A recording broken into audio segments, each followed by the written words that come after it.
أنفسنا وسيئات أعمالنا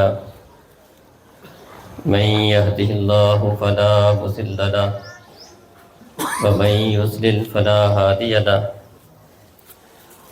وأشهد أن لا إله إلا الله وحده لا شريك له وأشهد أن محمدا عبده ورسوله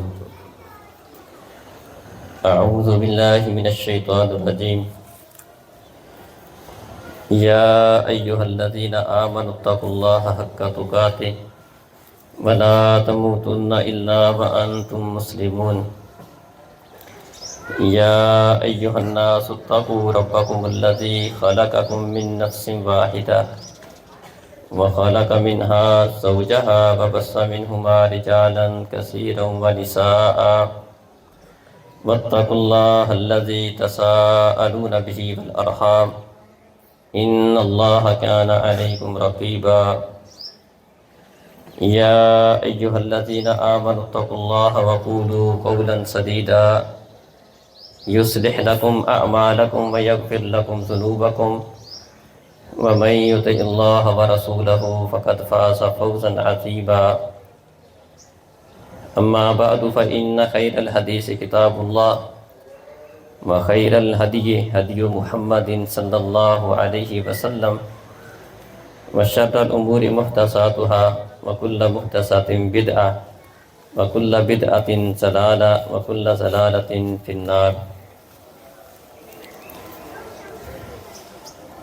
اهدنا الصراط المستقيم صراط الذين أنعمت عليهم غير المغضوب عليهم ولا الضالين۔ محترم عزیز بھائیو، بزرگوں، معزز ماؤں بہنوں،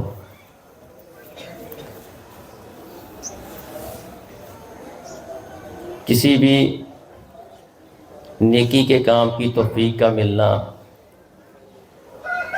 یہ خود اللہ رب العزت کی طرف سے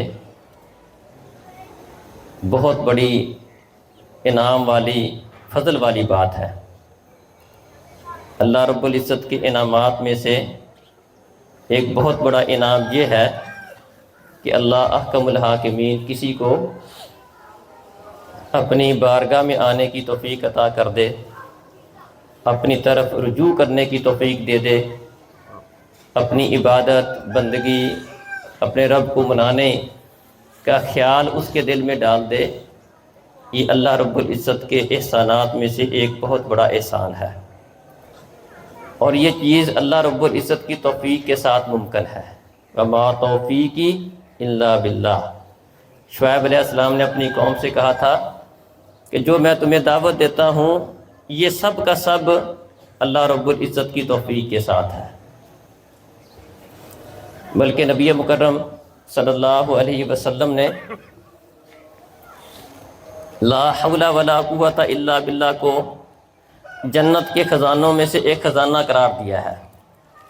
فرمایا ایک صحابی کو الا ادلک علی کنز من کنوز الجنہ، آپ کو جنت کے خزانوں میں سے خزانہ نہ بتاؤں؟ فرمایا کہ وہ خزانہ لا حول ولا قوت الا باللہ ہے۔ یہ لا حول ولا قوت الا باللہ میں بھی یہی بات ہے کہ اللہ رب العزت کی توفیق کے بغیر، اللہ کی مدد کے بغیر نہ میں کچھ اچھا کام کر سکتا ہوں اور نہ ہی کسی غلط کام سے بچ سکتا ہوں۔ میں سب کا سب اپنے رب کی توفیق کے ساتھ ہوں۔ لا حول ولا قوت، نہ کسی چیز کے شر سے، نقصان سے، برائی سے بچنے کی میرے اندر کوئی ہمت توفیق ہے، اور نہ ہی کچھ کرنے کی ہمت ہے مگر اللہ رب العزت کی مدد کے ساتھ۔ تو انسان کو ہر وقت اللہ رب العزت سے اس بات کی توفیق مانگنی چاہیے کہ میں اللہ رب العزت کی عبادت کر سکوں، اللہ کی بندگی کر سکوں، اللہ کا کہا مانوں، جیسا کہ اللہ نے قرآن میں ہمیں بتایا ہے اہدنا الصراط المستقیم۔ نماز کی ہر رکعت کے اندر فرض ہے، نفل ہے، سنت ہے، عیدین ہے، جنازہ ہے، کوئی بھی نماز ہے، سورۃ الفاتحہ کے بغیر نماز نہیں ہے۔ اور سورۃ الفاتحہ کی ہر رکعت میں ہم اللہ رب العزت سے یہی مانگتے ہیں اہدنا الصراط المستقیم، اور یہ مانگنے کا حکم بھی اس اللہ نے خود ہی دیا ہے جس نے ہماری دعا قبول کرنی ہے۔ سورۃ الفاتحہ کا نازل کرنے والی ذات بھی اللہ تعالیٰ کی ہے. گویا کہ اللہ احکم الحاکمین نے ہمیں جس نے دینا ہے اس نے اپنے بندوں کو یہ بھی بتا دیا کہ تم نے مجھ سے کیا مانگنا ہے اور تمہارے لیے سب سے اہم کیا ہے. اہدنا الصراط المستقیم، اللہ کو واسطے دے کر اس کے رب ہونے کا، اس کے رحمان ہونے کا، اس کے رحیم ہونے کا، اس کے قیامت کے دن کے مالک ہونے کا، اور اپنی عبادت کو اللہ کے سامنے وسیلہ پیش کر کے کہ اللہ تیری عبادت کرتے ہیں، ہم تیری توحید کے قائل ہیں، تیرے علاوہ کسی کے سامنے نہیں جھکتے، تیرے علاوہ کسی سے نہیں مانگتے، تیرے علاوہ کسی سے نہیں ڈرتے. ہمارا رکوع، ہمارا سجدہ، ہماری نظر و نیاز، ہمارا چڑھاوا، ہمارا مشکل کشا، ہمارا حاجت روا، ہماری بگڑی بنانے والا، ہمارا داتا، اللہ سب کچھ ہمارا تو ہی تو ہے. ایاک نعبد و ایاک نستعین، اللہ ہماری ساری امیدیں تیرے ساتھ وابستہ ہیں اور ہم صرف اور صرف تجھ سے مانگتے ہیں، تجھ سے ڈرتے ہیں. ہماری نظر و نیاز صرف تیرے نام کی ہے اور ہماری پیشانی بھی اللہ صرف اور صرف تیرے سامنے جھکتی ہے. ہم تیرے علاوہ کسی بھی آستانے پر، کسی بھی قبر پر، کسی بھی غیر اللہ کے سامنے اپنی پیشانی کو نہیں جھکاتے ہیں. یہ ہے ایاک نعبد و ایاک نستعین. یہ سارا کچھ کہہ کے اللہ سے بندہ کیا مانگتا ہے؟ اہدنا الصراط المستقیم. یہ ساری باتیں کرنے کا مقصد کیا ہے؟ اللہ مجھے سیدھا راہ دکھا، اللہ مجھے سیدھا راہ دکھا، مجھے سیدھے راہ پر چلا، مجھے سیدھے راہ پر قائم رکھنا. بیک وقت اہدنا الصراط المستقیم کے تینوں معنی درست ہیں. بلکہ یہ قرآن کا اعجاز ہے، قرآن ایک معجزہ ہے، اور قرآن کا اعجاز ہے کہ بعض اوقات ایک آیت ہوتی ہے اور اس میں کئی سارے مفہوم بیک وقت درست ہوتے ہیں. تو ایک ہی آیت کے اندر ہم اللہ سے صراط مستقیم مانگ بھی رہے ہیں، اس پہ چلنے کی توفیق، صراط مستقیم دکھا، اس پہ چلنے کی توفیق بھی دے اور اس کے اوپر ہمیں قائم بھی رکھ. بیک وقت اللہ تعالیٰ سے اس ایک آیت کے اندر تین باتیں مانگ رہے ہیں. تو سب سے پہلے تو ہر انسان کو، ہر بندے کو اللہ رب العزت سے سیدھے راستے کی توفیق مانگنی چاہیے. یہ اللہ کے احسانات میں سے بہت بڑا احسان ہے. فرمایا پیارے نبی صلی اللہ علیہ وسلم نے، اذا اراد اللہ بعبد خیرا استعملہ، جب اللہ رب العزت کسی بندے کو استعمال کرنے کا ارادہ کر لے، کسی بندے کے ساتھ خیر کا ارادہ کر لے تو اس کو استعمال کر لیتا ہے. صحابہ نے پوچھا اللہ بندے کو استعمال کیسے کرتا ہے؟ فرمایا پیارے نبی صلی اللہ علیہ وسلم نے، اللہ کا بندے کو استعمال کرنا مطلب دوسرے لفظوں میں یہ سمجھے، جب اللہ رب العزت کسی بندے کے ساتھ خیر کا ارادہ کر لے اس کو نوکر رکھ لیتے ہیں. یہ مقصد سمجھیں اس کا. اس کو اپنے کام پر لگا لیتے ہیں، اس کو اپنا مزدور رکھ لیتے ہیں، اس کو اپنا نوکر رکھ لیتے ہیں. صحابہ نے پوچھا اللہ کے رسول، یہ اللہ تعالیٰ بندے کو استعمال کیسے کرتا ہے، استعمال میں کیسے لاتا ہے؟ فرمایا کہ اللہ جس بندے کے ساتھ خیر کا ارادہ کرتا ہے اس کو استعمال کرتے ہیں، کام میں لاتے ہیں. فرمایا کام میں اللہ کیسے لاتا ہے؟ فرمایا کہ اس کو مرنے سے پہلے نیک اعمال کی توفیق دے دیتے ہیں. تو جس بندے کو مرنے سے پہلے نیک اعمال کی توفیق مل جائے، اللہ کے سامنے جھکنے کی، اللہ کی عبادت بندگی کی، نماز کی، روزے کی، زکوٰۃ کی، حج کی، جہاد کی توفیق مل جائے، یہ اس بات کی دلیل اور علامت ہے کہ اللہ رب العزت اس بندے کے ساتھ بھلائی چاہتے ہیں، خیر خائی چاہتے ہیں، اس کو اپنی جہنم سے بچا کر اپنی جنت میں داخلہ دینا چاہتے ہیں. تو سب سے پہلے اللہ سے یہ مانگنا چاہیے. پھر اس کے ساتھ جس کو خیر مل جائے، جس کو صراط مستقیم مل جائے، اس کی قدر کریں. ہمیشہ اس بات کی فکر میں رہے کہ یہ نعمت جس قدر بندے کے پاس کوئی قیمتی چیز ہوتی ہے، بندہ اس کو سنبھال کے رکھتا ہے، اس کا خیال رکھتا ہے، اس کے اوپر لاک لگاتا ہے، باہر والا گیٹ بند کرتا ہے، اندر والا گیٹ بند کرتا ہے، کسی الماری کے اندر جا کر اندر والے کونے میں رکھتا ہے، سمجھتا ہے یہ چیز قیمتی ہے. بلکہ اگر کسی کے پاس بہت قیمتی چیز آ جائے تو اس کی تو راتوں کی نیندیں آرام ہو جاتی ہیں کہ کہیں وہ میری قیمتی چیز ضائع نہ ہو جائے. اللہ اکبر. انسان کی سب سے قیمتی چیز کیا ہے؟ صراط مستقیم، سیدھا راستہ، اللہ رب العزت کی بندگی کی توفیق، اللہ کی عبادت، اللہ کا کہا ماننا، اللہ کی شریعت کے مطابق چلنا، عقیدہ توحید کی سمجھ آ جانا، اللہ کے سامنے جھکنے کی توفیق مل جانا. یہ بندے کے لیے سب سے بڑا اللہ کا انعام ہے، سب سے بڑی نعمت ہے، سب سے بڑی دولت ہے انسان کے لیے. تو جس بندے کے پاس یہ دولت ہو اس کو پھر اس کی فکر کرنی چاہیے، کہیں یہ میری دولت ضائع نہ ہو جائے، چھن جان جائے، میں اسے محروم نہ رہ جاؤں، کھو نہ جائے، کوئی شیطان نہ لے جائے، کوئی اچکا اس کو اچکر نہ لے جائے. پھر وہ اللہ تعالیٰ سے دعائیں مانگتا ہے، اللہ سے دعائیں مانگتا ہے، ربنا لا تزغ قلوبنا بعد اذ ہدیتنا. یہ دعا بھی اللہ نے بتائی ہے، قربان جائے. قیمتی چیز آ گئی، پھر اس کی حفاظت کی فکر ہے. اللہ تو ہمارے دلوں کو ہدایت کے بعد ٹیڑھا نہ کر دینا، سیدھا راستہ مل گیا، تیرے راستے پہ چلنے کی توفیق مل گئی، تیرے سامنے جھکنے کی توفیق مل گئی، اللہ یہ نعمت چھین نہ جائے۔ کتنے ہی لوگ ایسے ہوتے ہیں کہ بڑے ہم نے دیکھے حاجی نمازی وقتی طور پر کئی دفعہ ہوتے ہیں، کئی لوگوں کو ہم نے دیکھا ان کا جہاد کے اندر بڑا نام تھا، بڑے بڑے کمانڈر ہم نے دیکھے، لیکن ایک وقت آیا وہ 5 وقت کی نماز سے بھی محروم رہ گئے، اللہ اکبر، شریعت سے دور چلے گئے۔ ہمیشہ اس بات کی دعا کرنا، اس بات کی فکر کرنا، ربنا لا تزغ قلوبنا بعد اذ ہدیتنا، جس کو ہدایت مل جائے، جس کے پاس قیمتی چیز آ جائے، وہ اس کی فکر کرے، اللہ سے بار بار رو رو کر اللہ تعالیٰ سے اس بات کی دعائیں کرے کہ اللہ کسی طرح میرا خاتمہ اسی پر کر دینا، میری جان اسی پر نکل جائے، میری کسی اچھی حالت میں، ایمان کی حالت میں، تقوی کی حالت میں، تیری عبادت بندگی کی حالت میں میری جان نکل جائے، میں اسی کے اوپر مجھے استقامت مل جائے، دوام مل جائے، ہمیشگی مل جائے۔ یا مقلب القلوب ثبت قلبی علی دینک، پیارے نبی صلی اللہ علیہ وسلم بہت زیادہ یہ دعا مانگا کرتے تھے، یا مقلب القلوب ثبت قلبی علی دینک، اے دلوں کے پھیرنے والے میرے دل کو اپنے دین پر ثابت رکھنا، بہت دعا مانگا کرتے تھے۔ اس دعا کو مانگتے رہنا چاہیے، پھر ہمیشہ اس کی فکر میں رہے، کبھی بھی غفلت کا شکار نہ ہو، بلکہ پہلے سے زیادہ کی دگ و دو کرے، کوشش کرے۔ بہت سارے لوگ ایسے ہوتے ہیں، رمضان کا مہینہ گزرا، رمضان کے اندر نیکی کا جذبہ تھا، خیر کا جذبہ تھا، کوئی نماز روزے کا اہتمام تھا، کئیوں کو تو رمضان کے اندر بھی اس بات کی توفیق نہیں ملتی، وہ اس سے محروم رہ جاتے ہیں۔ بہت سارے لوگ ایسے ہیں، مساجد آباد ہو جاتی ہیں، ان میں رونق زیادہ ہو جاتی ہے، جمعات کے اندر رونق زیادہ ہوتی ہے، لیکن جو ہی رمضان گزرتا ہے ان کی حالت پہلے والی ہو جاتی ہے۔ نبی مکرم صلی اللہ علیہ وسلم نے ایک دفعہ اپنے ایک صحابی معاذ بن جبل کو کہا، معاذ واللہ انی احبک، قربان جائیں، کسی بندے کو پیارے نبی یہ کہیں، قسم اٹھا کر آپ نے معاذ کو یہ کہا، اللہ کی قسم میں تجھ سے محبت کرتا ہوں، اللہ اکبر۔ 3 دفعہ پیارے نبی صلی اللہ علیہ وسلم نے معاذ کو یہ بات کہی۔ ایک تو اس میں معاذ کے ساتھ آپ کی محبت کا انداز دیکھیں، اور یہ معاذ رضی اللہ عنہ کے ساتھ جو نبی صلی اللہ علیہ وسلم محبت کرتے تھے نا، اس کی وجہ بھی ان کی دینداری، قرآن کے ساتھ، شریعت کے ساتھ ان کا تعلق تھا۔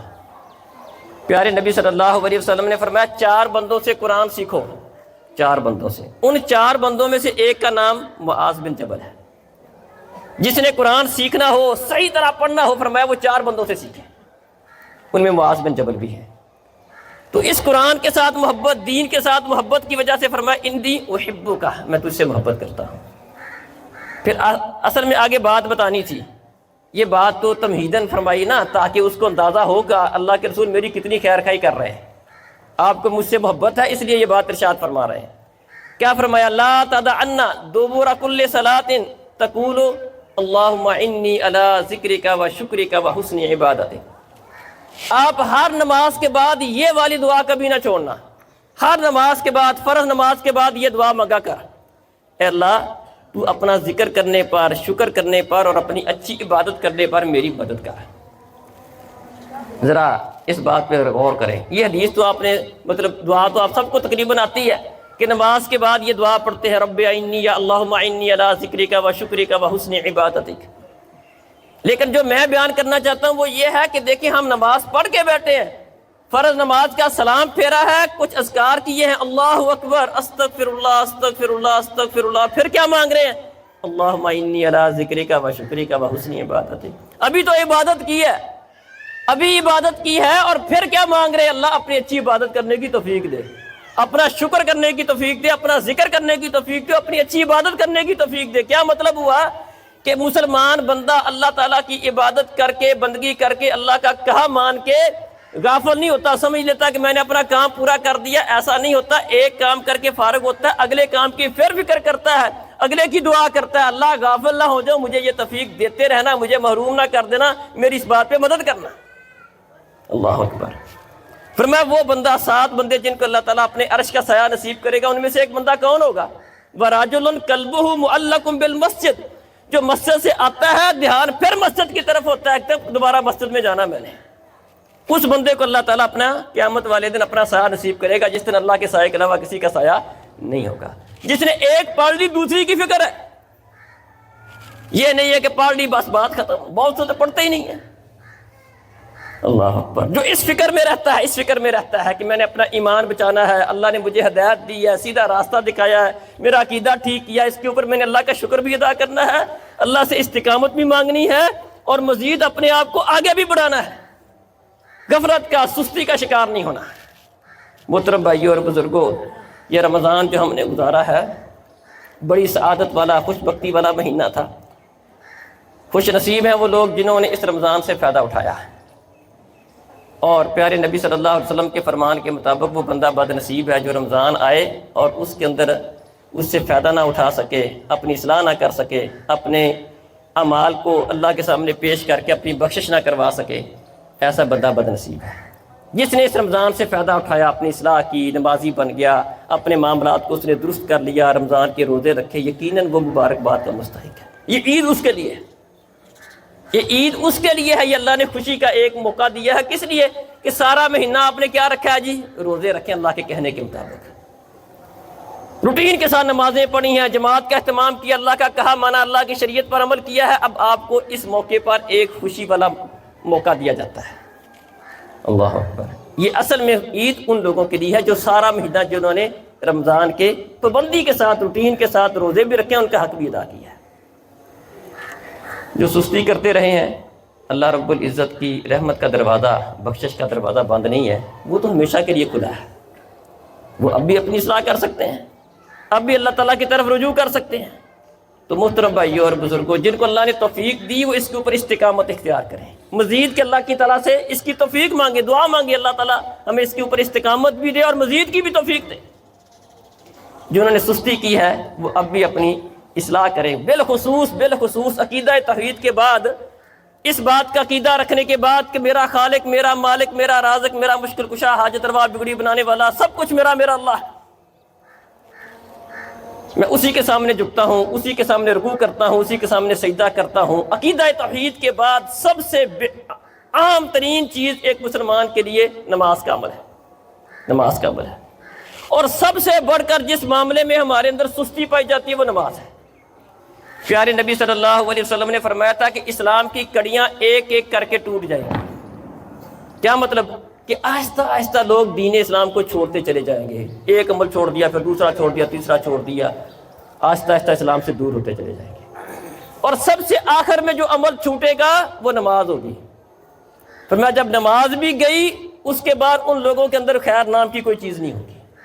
مطلب کہ آخری عمل جو چھوٹنے والا ہے وہ کیا؟ نماز ہے۔ رہ جا کے ہم کرتے کیا ہیں؟ جو بہت بڑا نیک ہے، متقی ہے، ہمارے یہاں پرہیزگار ہے، وہ کون ہے؟ جو 5 وقت کا نمازی ہے۔ اگر نماز بھی نہیں ہے، 5 وقت بھی اللہ کے سامنے جھکنا نہیں ہے، فرمایا آخر میں جو چھوٹنے والی چیز ہے وہ نماز ہے۔ جب نماز بھی گئی خیر نام کی ان لوگوں میں کوئی چیز نہیں ہوگی۔ کتنے لوگ ہیں جو نماز پڑھتے ہیں؟ آخری اسلام کی کڑی، آخری اسلام کی کڑی جس کو کچھ لوگوں نے باقی رکھا، باقی کو اس کی بھی پرواہ کوئی نہیں ہے۔ کتنے ہم میں سے ایسے ہوں گے جنہوں نے فجر کی نماز جماعت کے ساتھ پڑھی ہوگی؟ میں سمجھتا ہوں کہ بہت تھوڑے ہوں گے۔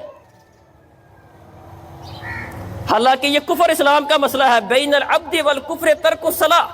ایک مسلمان کے درمیان اور ایک کافر کے درمیان جو چیز فرق کرتی ہے وہ نماز ہے۔ موٹی بات ہے، صحیح مسلم کی حدیث ہے۔ کیا اہمیت دیتے ہیں پیارے نبی صلی اللہ علیہ وسلم کی اس بات کو؟ فرمایا حوض کوثر پر پانی پلاؤں گا، سارے لوگ جمع ہوں گے، اپنی امت کے لوگوں کو پانی پلاؤں گا۔ صحابہ کہتے ہیں سارے لوگ جمع ہوں گے اللہ کے رسول، ساری امتیں جمع ہوں گی، آپ کیسے پہچانیں گے یہ میرا امتی، میں نے پانی پلانا ہے؟ کیا میرے امتیوں کی ایک نشانی ہوگی، اسے دیکھ کر میں پہچان لوں گا یہ میرا امتی، میں نے پانی پلانا ہے؟ نشانی کیا بیان کی؟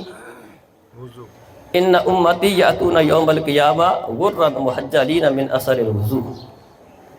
میری امت کے لوگ قیامت والے دن اس طرح آئیں گے کہ وضو کرنے کی وجہ سے ان کے وضو والے اعضاء چمک رہے ہوں گے، ان کا چہرہ چمک رہا ہوگا، ان کے بازو چمک رہے ہوں گے کونی تک، ان کے پاؤں ٹخنوں تک چمک رہے ہوں گے۔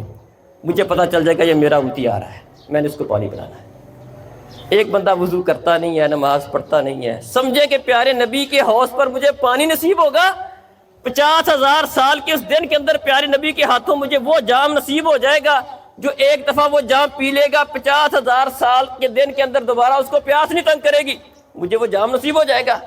نماز پڑھتا کوئی نہیں ہے، یہ امیدیں لگا کے بیٹھے، خام خیالی ہے اس کی، اس بندے کو جام نصیب ہونا تو دور کی بات، اس بندے پر پیارے نبی کی امتی ہونے کی نشانی کوئی نہیں ہوگی۔ یہ حدیث ہے، صحیح بخاری میں حدیث ہے۔ میں اپنی ماؤں بہنوں کو بھی یہی نصیحت کرتا ہوں، بالخصوص نماز کے حوالے سے۔ پیارے نبی صلی اللہ علیہ وسلم نے فرمایا اذا صلت المرأة خمسها وصامت شهرها واحسنت فرجها، جب عورت 4 کام کر لے، 4 کام، جو عورت فرمایا 4 کام کر لے، اللہ رب العزت قیامت والے دن اس کو اختیار دیں گے جنت کے جس دروازے میں سے چاہے جنت میں جا سکتی ہے۔ 4 کام کون سے ہیں؟ پہلا کام نماز کا ہی ہے۔ فرمایا جو عورت 5 وقت کی نماز پڑھتی ہے، رمضان کے روزے رکھتی ہے، اپنی عزت کی حفاظت کرتی ہے اور اپنے خاوند کا کہا مانتی ہے، اس کی اطاعت کرتی ہے۔ 4 کام فرمایا جو عورت، بنیادی 4 کام عورتوں کے لیے تو بڑا ہی شارٹ کٹ بتا دیا، اور اس میں یہ سمجھ بھی آ گئی کہ یہ اصل ہے بنیادی طور پر یہ 4 چیزیں جس کے اندر صحیح ہو جائے، جس عورت کے اندر باقی معاملات صحیح ہو جائیں گے سارے کے سارے، اس کی نماز صحیح ہو جائے، روزے صحیح ہو جائے، اس کے اللہ کی عبادت کے ساتھ اس کا تعلق ہے، اپنی عزت کی حفاظت کرنے والی ہو، پردہ کرنے والی ہو، اپنی نظر کو نیچا رکھنے والی ہو، غیر محرم کے سامنے اپنی زینت کو ظاہر کرنے والی نہ ہو، عزت کی محافظ ہو۔ اور گھروں میں خرابیوں کی بنیادی وجہ کیا ہوتی ہے؟ عام طور پر لڑائی جھگڑے فتنے فساد، اس کا بنیادی سبب کیا ہوتا ہے؟ اپنے خاوند کے حقوق کو نہ پہچاننا، ان کی قدر نہ کرنا۔ فرمایا یہ 4 کام کر لے عورت، اللہ تعالیٰ اس کو اختیار دے گا جس دروازے میں سے چاہے جنت میں چلی جائے۔ تو عزیز بھائیوں اور بزرگوں، یہ عید کے موقع پر یہ خوشی کا موقع ہے، اس میں کوئی شک نہیں ہے، لیکن یہ خوشی، حقیقی خوشی ان کے لیے ہے جنہوں نے اس رمضان سے فائدہ اٹھایا اور آگے بھی اس کے اوپر استقامت اختیار کرنے والے ہیں۔ تو ہم اللہ تعالیٰ سے دعا گو ہے کہ اللہ تعالیٰ جن لوگوں نے اس رمضان سے فائدہ اٹھایا، 5 وقت کی نماز پڑھی، جماعت کا اہتمام کیا، تراویح کا اہتمام کیا، قیام کا اہتمام کیا، اللہ رب العزت ان کی ان عبادات کو قبول فرمائے اور مزید کی انہیں توفیق عطا فرمائے، اس کے اوپر استقامت عطا فرمائے، اور جو لوگ اس بارے میں سستی کرتے رہے ہیں اللہ تعالیٰ ان کو ہدایت نصیب فرمائے، ان کو اپنے راستے کی طرف، اپنی شریعت کی طرف اللہ تعالیٰ ان کو لوٹنے کی توفیق عطا فرمائے۔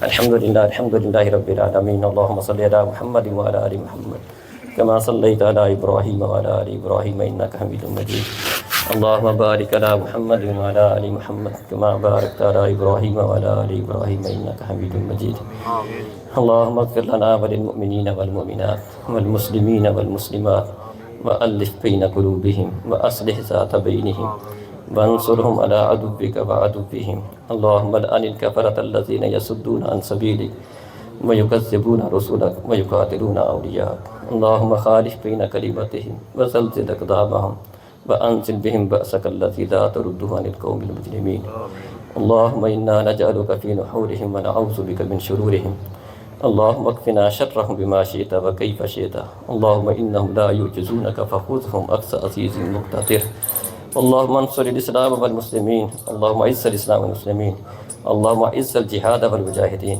اللهم أذل الشرك والمشركين، یا الہی یا رب العالمین، فلسطین کے، کشمیر کے مظلوم مسلمانوں کی مدد فرما، اللہ تعالیٰ ان کی حفاظت فرما، اے اللہ کافروں کو بالخصوص یہود و نصارہ کو اللہ ہلاک فرما، ان ظالموں کو آپس میں ہلاک فرما، مسلمانوں کو ان کی شر سے محفوظ فرما، یا الہی یا رب العالمین، بیماروں کو تندرستی عطا فرما، اللہ جو ہم نے تیری کچھ تھوڑی بہت عبادت کی اللہ اس کو اپنی بارگاہ میں قبول کر، ہمیں استقامت نصیب فرما، اللہ جنہوں نے اس کارا میں سستی کی اللہ تعالیٰ ان کو بھی توفیق عطا فرما، وہ تیرے حق کو پہچانے، تیرے راستے کو پہچانے، یا الہی یا رب العالمین، جو لوگ بیمار ہیں اللہ بیماروں کو تندرستی عطا فرما، اذهب الباس رب الناس واشف انت الشافي لا شفاء الا شفاؤك شفاء لا يغادر سقما، اللهم اشفنا ومرضنا ومرض المسلمين، اللهم اشفنا ومرضنا ومرض المسلمين، یا الہی جو بے اولاد ہے اللہ ان کو اپنی رحمت سے نیک اولاد عطا فرما، جو پریشان ہے اللہ ان کی پریشانی دور کر،